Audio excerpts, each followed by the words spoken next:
Hi, I'm Nick Bolton, the founder of ICCS, and in this final video in the 7-eyed model series, we're going to take a look at I7. Where would you expect us to end by I7? And I7 is the systemic lens.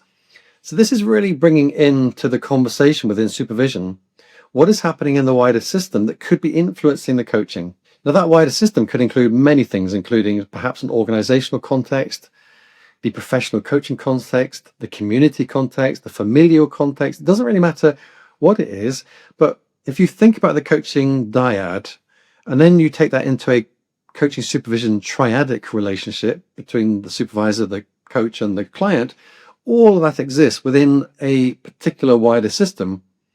And it's the wider system that we can then start to look at and say, well, what might we be missing by looking only at the client, by looking only at the coach, by looking only at myself? I1, I4, I3, the relationship, I2, the nature of the coaching that's taken place, I5, the quality of the relationship between me and the supervisor and the coach, I6, my own sense of what's going on, the internal experience of the supervisor. What if we look beyond that triadic relationship and we start to take a look at the whole system? What are the energies? What are the expectations? What are the forces? What are the constraints? What are the dynamics that exist within a given system or multiple given systems that overlap in different ways that are creating the conditions for the coaching to take place? And how is it either supporting the conditions or in some way holding them back? You see, we could look at the coach and say, well, you could do a better job. We would never say that in supervision, but let's say we could say in a very simplistic terms, you could do a better job. Let's take a look at a formative approach and how can you be a better coach and how can you be more effective? We could take a look at the restorative approach and we could say, well, look, this is tough for you. How do we help you recover and restore yourself? We could take a look at the normative approach and we could say, well, how are you following the norms of the profession? But all of that puts the onus on the coach or the coaching relationship or the client, when all of it could actually be transcended by the system they're part of.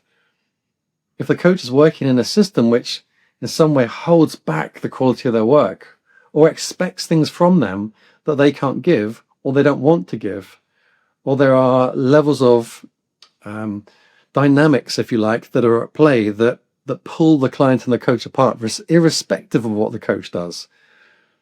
Or indeed, even that perhaps pull the supervisor and the coach apart, irrespective of what they tried to do together, because of the nature of the game that's being played in the system. All of these things can have an impact. And we don't look at that, if we don't say, well, let's at least surface the context we're part of, then we miss vital information. So when we look at I7, we're really looking at this big surroundings, the environment that the coaching takes place within, and looking at what is it? How is it impacting the coaching? What is your power within it to control what you can control? What can't you control? And how do you need to mitigate for that? How do you work within what you've got? And how do you change what you've got? All of these things can come under the systemic lens. And it's one of the most important lenses ultimately to take a look at the big picture. If we only ever look at the supervisor, coach, and client, we miss this vital information of what are the wider forces which is shaping the very experience of the coaching in the first place. And that brings our whistle-stop tour, you could say, of the 7-eyed model to an end, as we start to say, well, great, we've taken a look at each aspect of this. We've also tied it in with the three functions of the restorative, the normative, and the formative. And we've looked at how that triadic relationship doesn't only exist by itself, but is part of a wider system. That is the 7-eyed model. I hope you found this series useful. I look forward to continuing our bite-sized knowledge pieces with another series coming up soon. Thanks so much. Speak to you soon.